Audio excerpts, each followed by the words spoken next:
vais vous présenter un livret bientraitance qui a été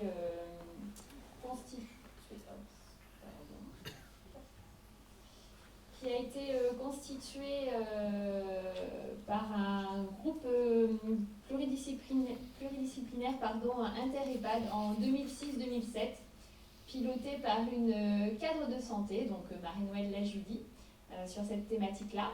Le besoin avait émergé à la suite de plusieurs situations de maltraitance, de remarques de famille et de constats d'agents, directeurs et cadres également sur les établissements. Ce qui est évident finalement ne l'est pas tant que ça, on va le voir dans le livret. Par exemple, frapper à une porte, dire bonjour, des choses toutes simples. Donc le livret a été abordé selon 11 axes. Le support en lui-même a permis d'aboutir à la conception d'un support qui continue à être distribué à l'ensemble des agents sur les établissements. Il a été conçu en collaboration avec nos services de communication qui avaient été très surpris de la demande d'ailleurs.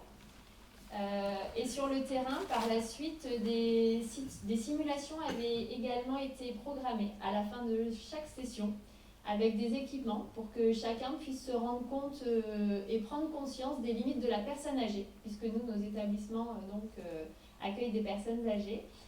L'ensemble des agents avaient été formés sur la bientraitance par groupe pluridisciplinaire également. Donc nous, le cabinet de formation, c'était le groupe Walter Consultant, qui a été intervenu également en séminaire Pôle Senior en 2017. Il existe plein d'autres cabinets de formation.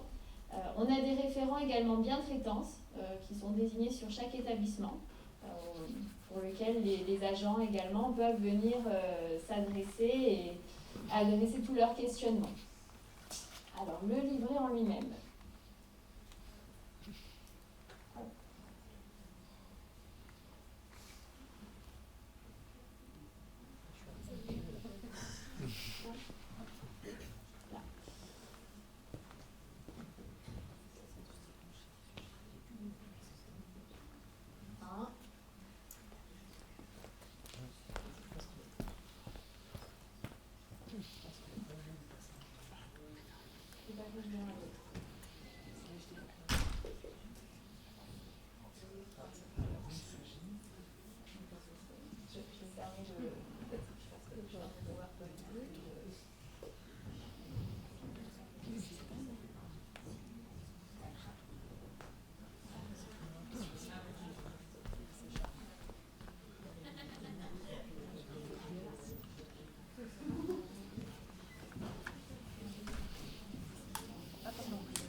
Donc voilà le livret en lui-même.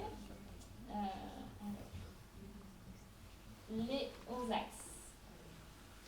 Donc le premier axe va traiter de l'accueil, le deuxième, le respect. Ensuite, les plus fragiles face à l'institution, la communication et échange, la mobilité, les repas, la nuit, les moments de détresse, l'image de soi, l'intimité et la fin de vie. Donc l'accueil. Faire visiter si possible l'EHPAD aux résidents avant son entrée, présenter l'établissement et son fonctionnement réel avec les points forts et les points faibles, obtenir si possible le consentement du résident et ou de son représentant, préparer l'entrée en EHPAD, jour, heure, afin qu'elle puisse se dérouler dans les meilleures conditions possibles, se présenter individuellement à la personne âgée, recueillir les informations importantes concernant le résident, données médicales, paramédicales, premiers éléments de l'histoire de vie, désigner un référent par rapport à cette personne, présenter la personne âgée aux autres résidents, permettre à la famille de rester avec le résident au moment de l'entrée, organiser un repas avec les nouveaux arrivants, faciliter le lien entre les résidents, rapprochement des affinités. Le respect, être à l'écoute de chaque résident, respecter les choix, les désirs et les goûts de la personne âgée, ne pas imposer de soins, Ne pas imposer ses propres goûts culturels, télévision, musique ou autres. Ne pas tutoyer la personne âgée. Respecter les croyances individuelles. Tenir compte de l'histoire de vie de chaque résident. Ne pas imposer une activité d'animation. Essayer de respecter le rythme de vie du résident dans la mesure du possible. Avoir une attitude bienveillante dans les gestes et paroles. Les plus fragiles face à l'institution. Rassurer avant tout. Expliquer aux résidents ce que l'on vient de faire. Alors, pourquoi ça ne passe pas? Je vais lire un peu.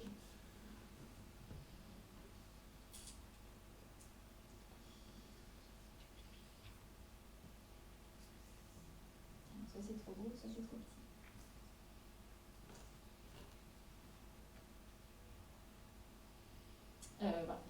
Garde à l'idée que malgré son handicap ou sa pathologie, la personne ressent des émotions, comprend ce qui se passe, même si elle ne l'exprime pas. Ensuite, communication et échange. Ne pas infantiliser la personne âgée, bien se mettre à la hauteur de la personne âgée pour lui parler, être attentif lorsque la personne âgée parle, accepter de répéter la même chose, ne pas s'obstiner face à ses différents refus, mais essayer d'en analyser les causes, refus de mettre un appareil dentaire, refus de la toilette, etc. Respecter le silence du résident et son envie d'être seul, adapter les formes de communication aux désirs et aux capacités du résident et en accord avec la personne de confiance si nécessaire, par la parole, le toucher, l'attitude, le regard, l'utilisation du prénom. Ne jamais avoir une discussion ou communication téléphonique entre collègues ou familles sans tenir compte de la présence du résident. Manifester sa présence de la façon la plus adaptée au handicap. La mobilité. Prévenir la personne âgée lorsqu'on se déplace et lui en indiquer les raisons. Ne pas aller trop vite lorsqu'on déplace une personne en fauteuil roulant. Mettre les cale-pieds des fauteuils pour veiller au confort. Prévoir un fauteuil à la taille et aux besoins du résident. Essayer d'adapter les chaussures. Marcher avec la personne âgée en s'adaptant à son pas. Laisser les résidents libres de leurs mouvements. Les repas. Adapter le plus possible l'alimentation à la personne âgée. Ne pas faire à la place du résident. Respecter les goûts du résident. Bien mettre l'appareil dentaire. Pour aider une personne âgée à manger, se mettre à sa hauteur et s'asseoir à côté d'elle. Laisser la personne âgée manger avec ses doigts si elle le souhaite. Ne pas obliger le résident à manger s'il ne le souhaite pas. Stimuler mais ne pas obliger. Placer les personnes le plus possible par affinité en salle à manger. Tendre vers un respect total du rythme de prise des repas. La nuit. Adapter le lit à la morphologie de la personne âgée. Évaluer, respecter et adapter au mieux le moment du repas, le moment d'échange pour respecter le sommeil et le confort des résidents. Donner la possibilité d'obtenir une collation la nuit s'ils le souhaitent. Individualiser le plus possible le coucher du résident. Horaire, veilleuse, filet de lumière, accompagnement aux toilettes. Laisser aux résidents la possibilité de déambuler. Les moments de détresse. Rassurer la personne âgée inquiète ou angoissée. Savoir se rendre disponible. Accepter les changements d'humeur du résident sans le juger et lui apporter de l'aide la plus adaptée. Accepter que le résident parle de la mort, ne pas fuir le sujet. L'image de soi. Laisser la personne âgée le choix de ses vêtements. Adapter la garde-robe en fonction des saisons. Veiller à mettre les accessoires, montres, bijoux, etc. Soigner l'apparence de la personne, le rasage, le maquillage, la coiffure, tout en respectant son désir. Ne jamais imposer aux résidents des soins esthétiques ou de coiffure. Valoriser la personne afin qu'elle continue à prendre soin d'elle. L'intimité.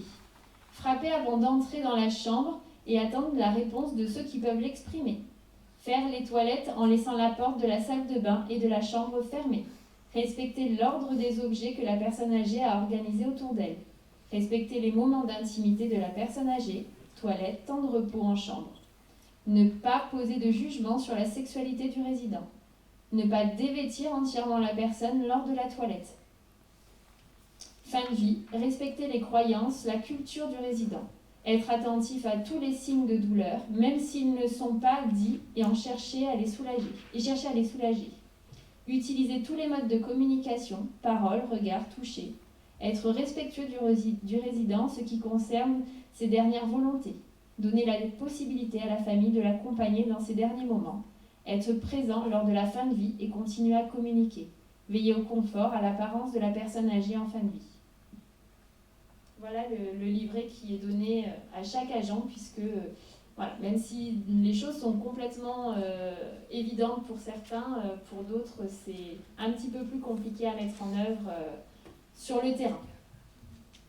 Donc ça c'était pour le livret bientraitance.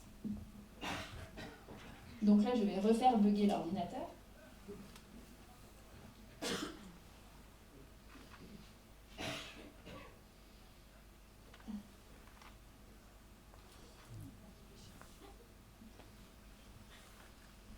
Alors, bulletin d'information numéro 3. Nous, on fait paraître des bulletins d'information par notre comité éthique de manière semestrielle. Donc, nos membres définissent la thématique et constituent des groupes de travail selon les thématiques, les articles ou situations choisies. Donc, on peut très bien parler du tutoiement, de l'évolution du soin, là, le consentement en l'occurrence.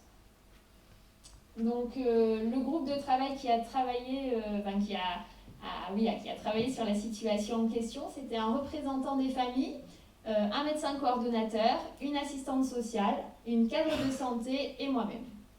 Le consentement éclairé est souvent difficile à recueillir, notamment pour les personnes atteintes de troubles cognitifs.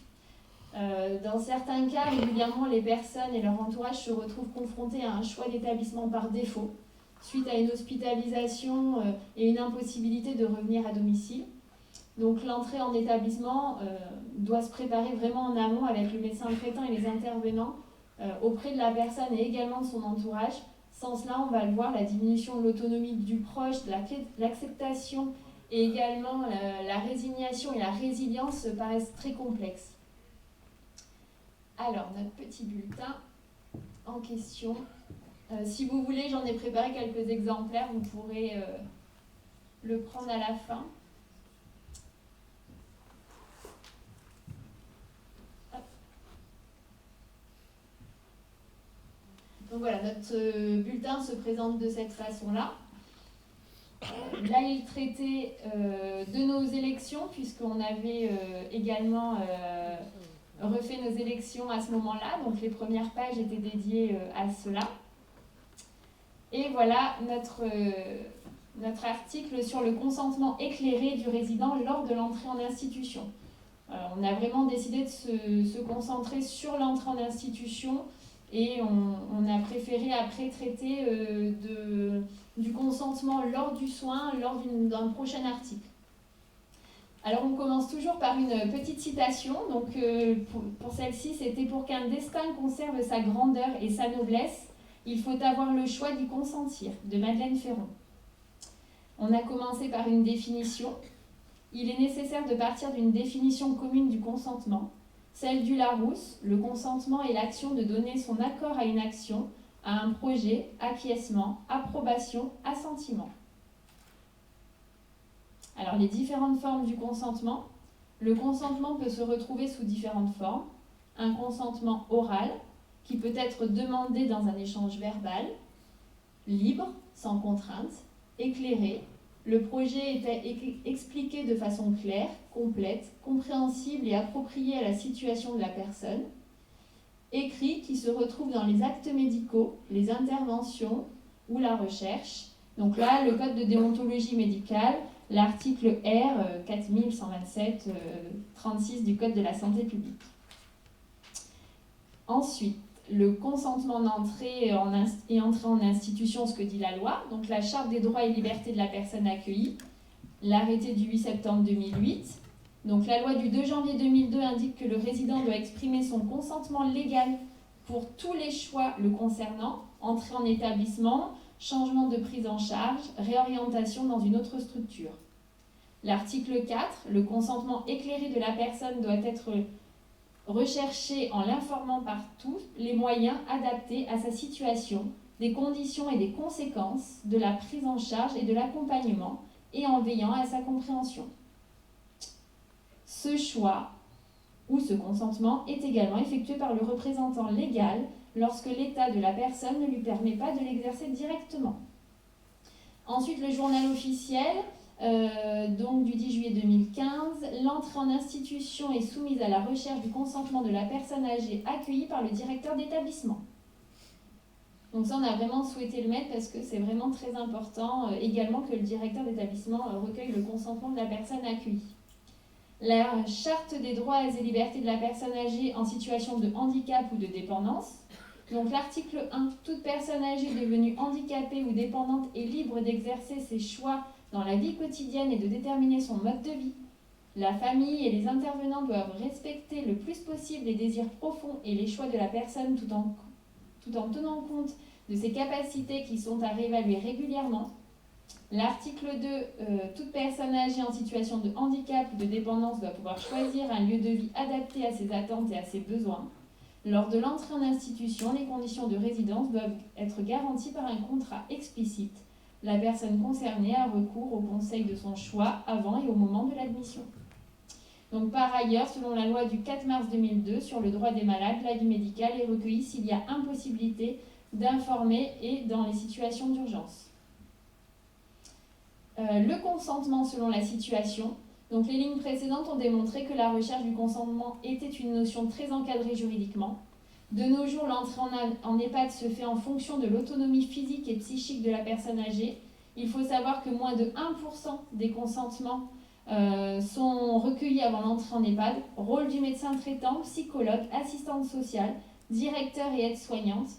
Donc, 2 cas peuvent être considérés. La personne autonome en capacité de décider par elle-même de son admission en EHPAD ou la personne en incapacité de décider. Problème neuropsychologique ou psychiatrique.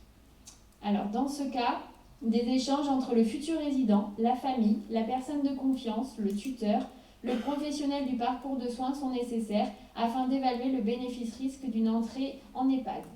Un consentement éclairé de la personne est difficile à obtenir. L'entrée en EHPAD peut alors se percevoir comme obligatoire et nécessaire. La décision et le choix ne sont pas ceux de la personne concernée. Quels axes d'amélioration pour obtenir un consentement ? Accompagnement du potentiel résident et de sa famille dans la réflexion d'une entrée en EHPAD dès l'annonce de la pathologie. Consultation d'annonce gériatrique.